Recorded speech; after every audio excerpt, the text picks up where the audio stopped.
दानिश कुरैशी साहब, जल्दी से मैं आपकी तरफ आना चाहूंगा, क्योंकि हम देख रहे हैं देश की सियासत में एक तरफ फ्री बीज की पॉलिटिक्स शुरू हो गई है, दूसरी तरफ अब एक ओबीसी कार्ड भी खेला जा रहा है। जब भी हम एआईएमएम का जिक्र करते हैं तो हम ज्यादातर धर्म की पॉलिटिक्स को लेकर उसको सुर्खियों में पाते हैं। आपकी आइडियोलॉजी इस फ्री बी पॉलिटिक्स के बीच, क्या यह माना जाए कि एआईएमआईएम का पहचान सिर्फ यह होगी कि देश में वो सिर्फ मुस्लिमों के लिए आवाज उठाएंगे, बाकी कोई आइडियोलॉजी जन कल्याणकारी को लेकर उनकी कोई नहीं है? आपका थॉट?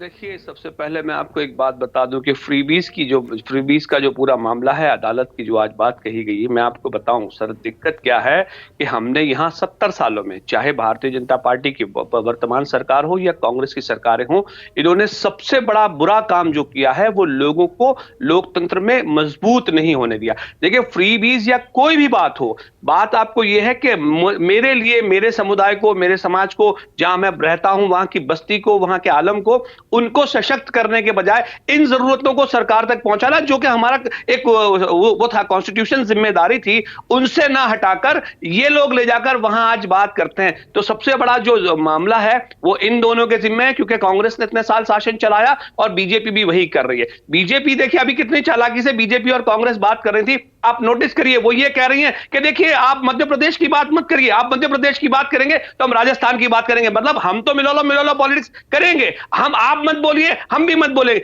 ये जो बेवकूफ बनाने की जो राजनीति है, इस राजनीति को चैलेंज करने के लिए ऑल इंडिया मजलिस इत्तेहादुल मुस्लिमीन आई है। और रह गई बात कि आप अगर कोई भी, आप हो या चाहे और कोई भी पैनलिस्ट हो, ये आरोप लगाता है एआईएमआईएम के ऊपर, तो मुझे ये बता दीजिए कि सुबह से लेकर शाम तक जो अभी 5 राज्यों में चुनाव थे, आप देखिए प्रधानमंत्री पद पर विराजमान व्यक्ति जो है नरेंद्र मोदी जी, सुबह से लेकर शाम तक धार्मिक उसमें लगे हुए हैं। मुझे लगता है कि इतना अगर धर्ममय हो गए हैं वो, तो शायद पद छोड़कर उनको अब वो ले लेना चाहिए संन्यास और जाकर कहीं वो करे। लेकिन दानिश साहब, इसमें एक तर्क ये भी दिया जाता है कि अगर हम राजनीतिक पार्टियां धर्म पे ज्यादा फोकस रहेंगी तो उससे नुकसान होगा। और मान लीजिए फ्री की कोई योजना भी है, अगर फ्री गरीबों को घर दिए जा रहे हैं, फ्री बिजली दी जा रही है, तो चाहे वो हिंदू हो, वो मुसलमान हो, किसी भी जाति से हो, वो तो उसकी योजना उसको मिलेगी ना, सबको मिलेगी ना। ये तो नहीं है कि सिर्फ हिंदुओं को ही मिलेगी। अगर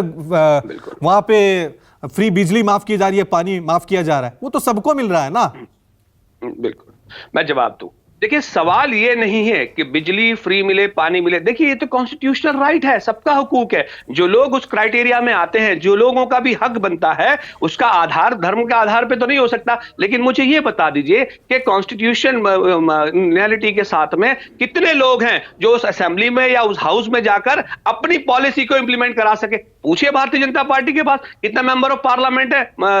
मुसलमानों की बात की जाए तो नहीं है। अगर कांग्रेस की बात की जाए तो देख लीजिए, यूएपीए का मामला होता है तो सब चुप हो जाते हैं। जो रिलीजियस ग्राउंड करने की बात आती है, दूसरे और 3 तलाक का मुद्दा आता है। मैं माफी चाहूंगा कुरैशी साहब, आज थोड़ा सा समय हमारे पास कम है, लेकिन अब इस चर्चा को हम यहीं पे विराम देते हैं। अब देश की जनता को तय करना है, क्योंकि एक एग्जांपल मैं दे दूं, स्विट्जरलैंड की जनता में एक जनमत कराया गया था 2016 में। तब वहां पे ये जनमत कराया गया था कि क्या लोगों को जो बेरोजगार हैं उनको भत्ता मिलना चाहिए, फ्री की योजनाएं मिलना चाहिए। स्विट्जरलैंड की 77% जनता ने साफ मना कर दिया था कि हमें ये योजनाएं नहीं चाहिए। अब आपको तय करना है, जब ये पार्टियां आपके सामने आती हैं इस तरह की योजनाओं को लेकर, आपको इनको वोट देना है या इनको नकारना है, ये आप तय करेंगे। बहुत बहुत शुक्रिया सभी मेहमानों का इस चर्चा में शामिल होने के लिए। एक छोटा सा ब्रेक हम ले रहे हैं, फौरन हाजिर होंगे। देखते रहिए News 24।